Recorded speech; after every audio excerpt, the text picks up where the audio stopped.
गंगा जी सीधे भगवत धाम भेजती है। हमारी स्मृति हुई, स्मृति जागृत हुई तो गंगा जी में ही। गंगा जी सदैव मां की तरह, कई कई दिन भोजन न मिलने पर गंगा जल पीते, जो जैसे मां के दुग्ध से संपूर्ण पुष्टता होती, ऐसे गंगा जल से आया। गंगा जल में 4 बजे खड़े हो गए तो जब सूर्य उदय हुआ तब हटे। कई बार मन भय दिखाता, कहीं मगरमच्छ, कहीं ऐसा कोई जीव। लगता मगरमच्छ भी तो मेरी माँ की सवारी है। एक समय था जब वृंदावन वास करते थे, कहीं कोई अगर गंगा शब्द उच्चारण कर दे तो रोना। बस इतना ही हमारा भ्रमण था। जो भी महान पावन तीर्थ हुए, जैसे काशी से लेकर हरिद्वार के पहले तक, ऊपर नहीं चढ़े, बस गंगा किनारे, यही हमारा जीवन था। अगर हम चित्रकूट गए तो वृंदावन आने के लिए गए, क्योंकि काशी से चित्रकूट, चित्रकूट से वृंदावन नहीं, हम और कभी कहीं तीर्थ गए ही नहीं। तीर्थराज, प्रयाग, गंगा के किनारे, जितने गंगा किनारे, ब्रह्मावर्त, बिठूर, काशी, ये सब गंगा के किनारे। गंगा जी के सिवा हम कभी नहीं निकले। कई बार ऐसे संतों का समागम हुआ कि आप अयोध्या चलिए, आप अमुक तीर्थ चलिए। बस एक अनन्य निष्ठा गंगा जी के, ये स्वभाव पहले से था, अनन्य भाव गंगा जी की। शायद गंगा जी ने कृपा की तो जहां से वो प्रकट हुई उन्हीं के चरणों के धाम में भेज दिया। भी ऐसी सदगति नहीं जो गंगा जी प्रदान न कर सके। गतिम चिंत्यताम विप्रास्तूर्णम सामान्य जन्मनाम, सामान्य जनों को भी परम गति प्रदान करने वाली, और ब्रह्म ऋषियों के चिंतन मात्र से जो गति पर, जो चाहे वो गति गंगा जी प्रदान करें। साक्षात ब्रह्म द्रव प्रवाहित है गंगा जी की ही एक ऐसी अमोघ महिमा है कि जिनके दर्शन मात्र से पाप नष्ट हो जाते हैं। गंगा जी मतलब श्रीधाम वृंदावन से इस समय जैसी आसक्ति प्रकट की वृंदावन ने, ऐसी गंगा जी से आसक्ति। गंगा जी छोड़कर कहीं नहीं जाना, किनारे ही जो तीर्थ मिले मिले, कहीं नहीं जाना, नगर में भी ऊपर नहीं चढ़ना, वहीं जो आहार मिले गंगा का।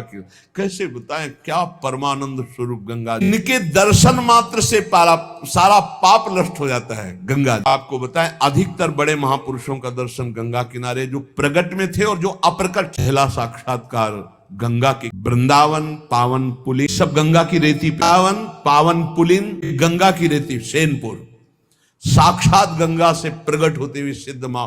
बड़े चमत्कार गंगा मैया के, बड़े चमत्कार, अद्भुत, मतलब वाणी लड़खड़ाती है उनकी महिमा को। महिमा तो इस जीवन में देखिए ना, इसलिए बड़ी दिव्यता। गंगा जी के नाम का स्मरण मात्र करने से पाप थर्रा जाता। वो गंगा जी की डुबकी लगाता है, वो महापापी भी पावन हो जाता है। विश्वास हो जाए, गंगा जी में स्नान करके, आचमन करके, गंगा में ही जब पितरों का तर्पण किया जाता है तो पितरों को बहुत तृप्ति होती है और पितर मुक्त होने लगते हैं। जैसे अग्नि के संसर्ग से रुई भस्म हो जाती है, ऐसे ही गंगा जी के स्पर्श से शारीरिक, मानसिक, वाचिक, तीनों प्रकार के पाप भस्म हो जाते। जो 100 योजन दूर, 400 कोस दूर से गंगा गंगा गंगा, शरीर निष्पाप हो जाएगा, वो वाणी निष्पाप हो जाएगी, उसका मन निष्पाप हो जाएगा और वो भगवत धाम का अधिकारी हो जाएगा। जो 400 कोस दूर से भी गंगा गंगा गंगा, गोरा ही गोरा है, गंगा जी गोरी, महादेव जी गोरे, तो फिर उन्होंने उठा के फेंक दिया ऐसी गोरे सांसों में। कभी सोचा नहीं था कि कभी वृंदावन, कभी सोच में ही नहीं था वृंदावन। बड़ी अनन्य बात है, इतनी निर्भयता थी। अब गंगा किनारे तो गांव में लोग ऐसे ही लाश प्रवाहित करते हैं ना, कुत्ते वहां के बहुत प्रवीण होते, बीच धारा से घसीट के लाश ला के ऐसे, और वहीं किनारे हम भी पड़े हुए हैं, वहीं वो चीथ रहे, कोई फर्क नहीं पड़ता, एकदम निर्भय। भगवान शिव की अनन्यता, गंगा जी को जब देखते हैं तो एक तो धारा में प्रवाहित होती है भगवान शिव के जटा, गंगा जी की विशुद्ध कृपा, अपार शक्ति। कह रहे 100 योजन दूर से अगर गंगा गंगा गंगा ऐसा पुकार दे तो उसका शरीर पवित्र हो जाएगा, उसका मन पवित्र हो जाएगा, उसकी वाणी पवित्र। कल नरकों का वर्णन हुआ था, आज नरकों से उद्धार का वर्णन हो रहा है भाई। गंगा जल का आचमन करने वाला, गंगा जल का स्नान करने वाला, गंगा की धारा का दर्शन करने वाला, 400 कोस दूर से गंगा गंगा गंगा ऐसा उच्चारण करने वाला नरक नहीं जाए। कल जब नरकों का वर्णन हुआ था तो कई लोगों के बातें आई थी कि हमारे 38 के 38 हमारे में लक्षण है, अब क्या होगा। कोई कहता हम में 5 हैं, कोई कहता हम में 2 हैं, इसका मतलब नरक जाना पक्का है। तो आज उसकी काट सुन ले, संकीर्तन करो, प्रभु का चरणामृत पियो, कभी अवसर मिले तो गंगा जी के समीप जाके साष्टांग दंडवत करके डुबकी लगाओ, आनंद पूर्वक खड़े होकर कुछ देर नाम जप करो, बरख नहीं मिलेगा, सब बढ़िया मंगल हो जाए। करना ये पड़े। कह रहे जो गंगा जी में स्नान के लिए कभी नहीं गए, ना गंगा जी का नाम लिया, ना गंगा जी पे श्रद्धा करते हैं, ऐसे लोगों की जीवन में जो आचरण बनते हैं वो बड़े निरर्थक होते हैं और ऐसे लोगों की ही दुर्गति होती है। पर गंगा जी का एक बार का स्नान निष्पाप कर सकता, पूर्ण विश्वास होना चाहिए।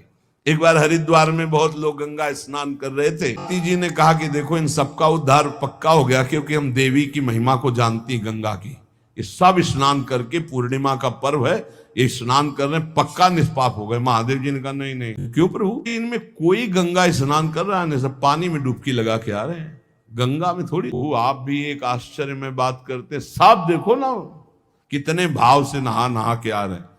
बोले अच्छा, इनको विश्वास नहीं गंगा जी पे, इसलिए पानी पे डुबकी लगाते हैं। कोई एक होगा जिसे विश्वास को, अभी हम परीक्षा करते हैं। रास्ते में बैठ गए तो फिसल के जैसे गिर गए हो, ऐसे वृद्ध का रूप रख के अंबाजी तो नवीन रूप धारण कर तो निकले उससे, जो हम कहें सो कहो। तो जो महादेव जी ने सिखाया तो कहते भैया ये हमारे पति देव गिर गए हैं, थोड़ा हाथ सहयोग दीजिए, पकड़ के उठा दीजिए, अकेले उठ नहीं रहे, आप आइए। और जब कोई आने लगे तो कहना निष्पाप पुरुष ही हमारे पति को छू सकता है, अगर पापी छुआ तो भस्म हो जाएगा, बस इतना तुम्हें। तो निकलते बोले भैया आप गंगा नहा के आ रहे हो? बोले हाँ। तो बोले आप तो निष्पाप हो ही गए, हो गया, हमारे पति फिसल के गिर गए, हमारे पति निष्पाप हैं, और जो निष्पाप पुरुष इनको निकाल सकता है, अगर कोई पापी छू लिया तो भस्म हो जाएगा, आप सहयोग करो।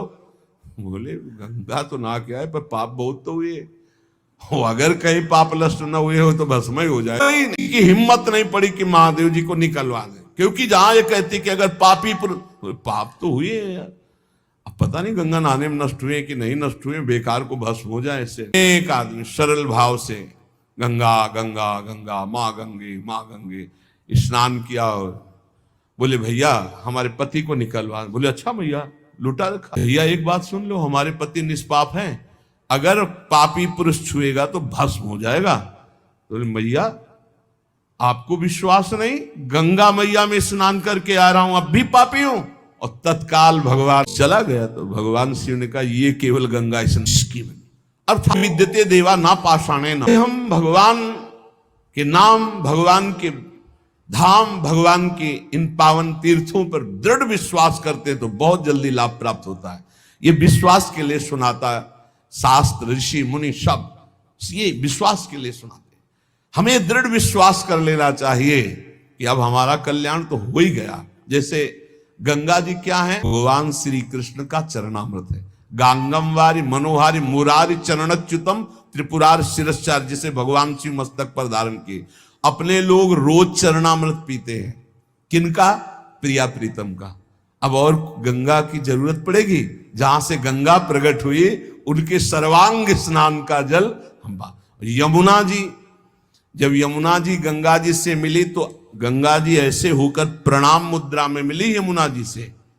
यमुना जी ने कहा तुम्हारा हो भाग्य कि तुम जगत पावन करने वाली गंगा हो। तो उनका तुम्हारे सामने मेरी कोई सामर्थ्य नहीं, क्योंकि तुम में प्रभु पूर्ण अवगाहन करते, हम तो प्रभु के चरण धोवन मात्र हैं, आपके ऊपर तो पूर्ण प्रभु की कृपा है। लाडली लाल का अंगराग लेकर प्रवाह करते हो। ये अपने कल्याण की अब कोई चिंता रह गई? रोज जो चरणामृत पान करता है, काल मृत्यु हरणम सर्व व्याधि विनाशनम श्री कृष्ण पादोदकम पीत्वा पुनर्जन्म न विद्यते, बस विश्वास हो। रजराली लगाते हैं, राधा राधा बोलते हैं, अब कोई जरूरत कल्याण की। दृढ़ निष्ठा रखो। पर हम कितनों को रोते देखते हैं इस बात के लिए कि हमारा कल्याण हो जाएगा, हमारा अगला जन्म नहीं होगा। उनको चाहिए कि तुम लिखा पढ़ी करके दे दो। अरे विश्वास मानो यार, विश्वास मानो। कल्याण स्वरूप आप हो चुके हैं, धाम में बैठे हैं, पर आपको विश्वास है नहीं। हित दूध जो विश्वास है तब वही सुधरे बात, ना तरु माया पंथ में फिरे जो टक्कर खात। ये विश्वास करो, एक एक बात कल्याण करने वाली है। भगवती गंगा जी 400 कोस दूर से गंगा गंगा बोले तो भगवान के धाम भेज देती निष्पाप